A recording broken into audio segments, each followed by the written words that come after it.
Hi, I'm Felicity Fletcher. I'm an avid reader, a hopeful author, and a practicing witch and astrologer. And welcome to my weekly astrology video. I hope everybody had a good week last week. Let's find out what's happening this week.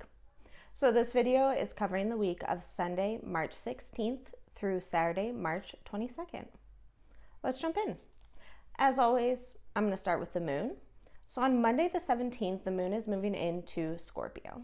Scorpio moons are always intense. Whenever the moon's in Scorpio, everything kind of levels up in intensity. Our emotions, our feelings, our interactions. So we can expect a lot of intensity then. I'm seeing this specific Scorpio moon, us really trying to get to the bottom of things. Us really kind of using this energy to dig deep. Find out why things are happening. Find out what's really happening. Is there something at work that just doesn't quite seem right? Well, this is the time to really dig deep and find out what's really going on. Is there something that you're not knowing? Is there a part of the story you don't know? This is the time to find out what that is. I'm also getting, so Scorpio does rule taxes, so this might be a good time to sit down and do your taxes. Remember, things are more intense, so if you are doing your taxes with a partner or a spouse specifically, just be ready for that. Maybe have like a safe word when things start getting too intense. Then on Wednesday the 19th, the moon's moving into Sagittarius. Sagittarius moon is much more upbeat, less intense, doesn't take things seriously, looks at the big picture. So whenever the moon's in Sagittarius, we're looking at everything as a whole. We're not looking at the details of our job. We're looking at how our job makes us feel. We're looking at what is our job, not the nitty gritty of it, but the big picture idea. What is your job in one sentence? Actually, that's not a bad idea, the Sagittarius moon.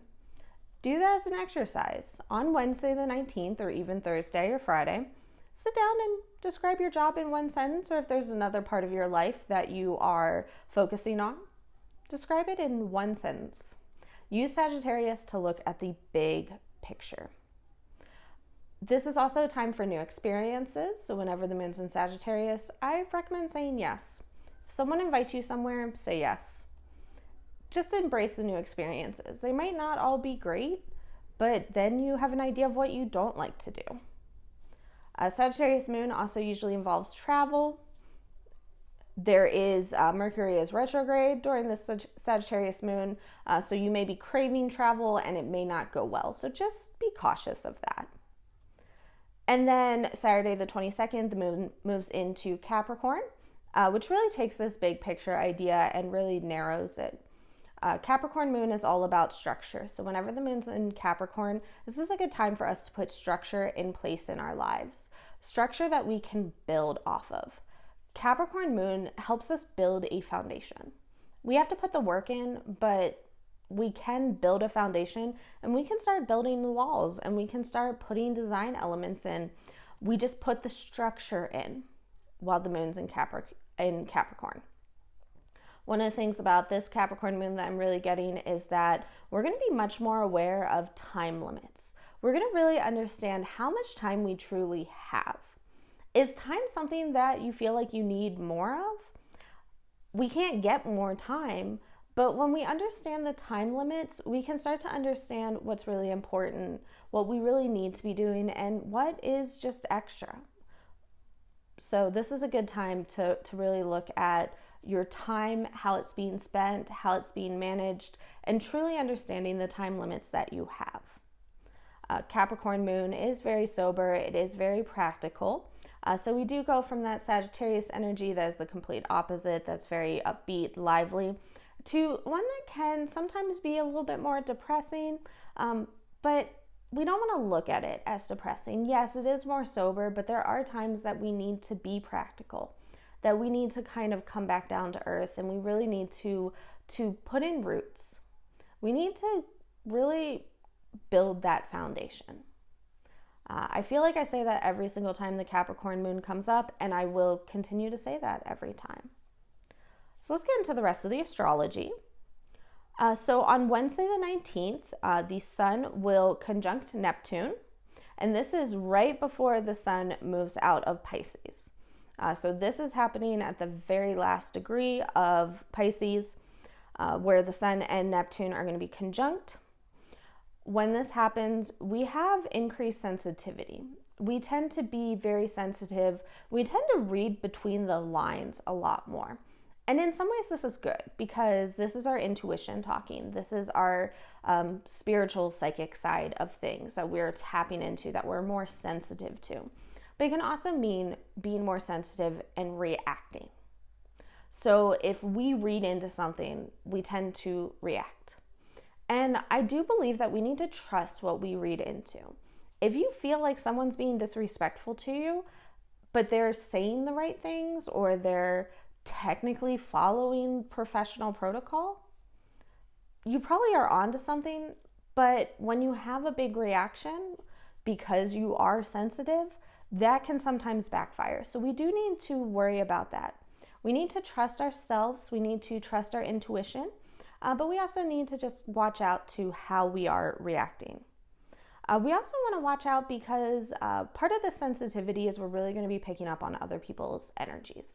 So if we're around people that are upbeat, that are positive, that are looking at things with this is a really exciting opportunity, it's going to be easier for us to believe that or to accept that, adopt that mindset. But if we're going to be around people that are negative, it can be very draining. So we want to be careful who we're placing ourselves around, but we also want to make sure we are not the negativity that is draining other people. So if you're going into something, you have to really ask yourself, how am I approaching this? Do I have the right attitude? You don't have to be like super excited about everything. Like, you don't have to be excited to go to the dentist, but maybe not complain about it all day. It is very important during this aspect to be setting boundaries. And one thing we are going to find is it's going to be hard to really be a part of the day. It's going to be hard to really get involved in your day. You're going to want to really just sit back, dissociate, read, create, just watch TV. It's going to be hard to really get things moving. So if you are in charge of scheduling meetings or things like that, I would recommend not doing anything serious on Wednesday. Then on Thursday the 20th, the Sun is moving into Aries. This is the astrological new year. This is the spring equinox, and this is also Ostara. This is the pagan holiday that Easter came from, or a lot of our Easter traditions came from. So if you are a witch, blessed Ostara. If you celebrate, if you're just into the astrology aspect of it, it's the spring equinox. This is our fresh start. This is our new year. And in actuality, it makes more sense to be setting New Year's resolutions and things like that during this time. This is the time that we're planting seeds. We're getting ready to welcome spring. We are getting ready to grow. We are putting the work in to create and cultivate and harvest. So this is a good time to, if you have a New Year's resolution that you just weren't motivated enough to get done, don't worry, it's not the end of the world. Try again now. Have this be the start of your new year and your New Year's resolution. When the Sun is in Aries, things tend to be a lot more spontaneous. Things are going to happen quicker, and you're not always going to know what's coming around the corner. There's going to be a desire to conquer. You're going to want to get things done. You're going to be motivated. You're going to bounce back quickly. We are all going to be more resilient. We're going to be more willing to take risk and face things that are adversaries. We're going to be more willing to jump in and go. We're going to be more direct, so we have to prepare for people to be direct with us, and we have to be ready that we are also going to be more direct. There's no time wasting with Aries. Aries doesn't want to waste time. Aries wants to get things done right now, right away. Just do it. It does tend to be a little short-sighted energy during this time while the Sun is in Aries. People are kind of really looking at just what do we have to do to get this project done. They're not always necessarily looking at how does this project fit into the bigger goal. How does this project then lead to the next project? People just want to get things done. They want to get that room painted. They want to get that door fixed. They want to get that report taken care of. They want to fix this problem at work or this problem at home. And yes, sometimes it's not a good thing to be doing that. It is important to be looking at the big picture whenever we can, and including ideas of how does this project fit in with the next project, because we don't want to paint one room of the house and have it completely clash with another room. But at the same time, being short-sighted like this and being motivated can also be really pioneering. New ideas can come up. Maybe by just focusing on this one project, you come up with a really good idea that you can then move on to another project with. So yeah, maybe that room that you want to paint, that new color clashes with another room in your house. But is it the problem of the room you're just painting? Or maybe something needs to change in that old room too. So really be open to ideas during this time. We can really blaze new paths, set new ideas, pioneer new things. Then on Friday the 21st, Venus is going to sextile Pluto. Venus is retrograde. Pluto is intensity. This is going to be a very intense aspect, despite the fact that sextiles aren't always that intense. But we have a lot of other things going on. The other thing with sextiles, so sextiles are a more positive aspect. Sextiles and trines tend to be planets working well together, whereas oppositions and squares, it's sometimes planets fighting with each other for energy. And with sextiles and trines, sextiles are closer together, so it's more of a forced energy. Whenever we're talking about trines, we're talking about energy that we can work with a little bit more, that we have to really let in. Sextiles, we don't really have much choice.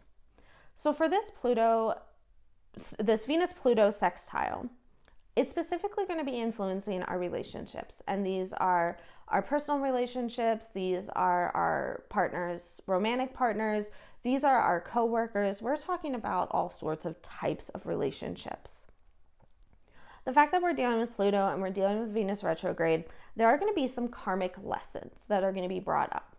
You might see people entering your life again who you maybe didn't learn the lesson the first time you removed them from your life. Maybe you are being told, hey, you got to be open. You have to accept new opportunities, or you have to give people a second chance. And this is the time to really, give them a second chance, but mainly just to see what sort of lesson you still need to learn. Be open to the lessons. During this time, relationships can become very obsessive. So you're going to see people that are really getting jealous, and you might even be feeling jealousy yourself. You're going to have people that are demanding time, energy, just you. They're going to be demanding you. They're going to be obsessed with us. They're going to be demanding of us. And we also have to watch out for us doing that too. Is there someone we're going to obsess over? Is there someone that we're going to demand time from? And is that a problem? Should we, or is there a better way to get their attention, to talk with them, to open up communication for what you really need? This energy, as a warning on Friday the 21st, there is likely to be issues in regards of privacy, in regards of safety and security and things like that.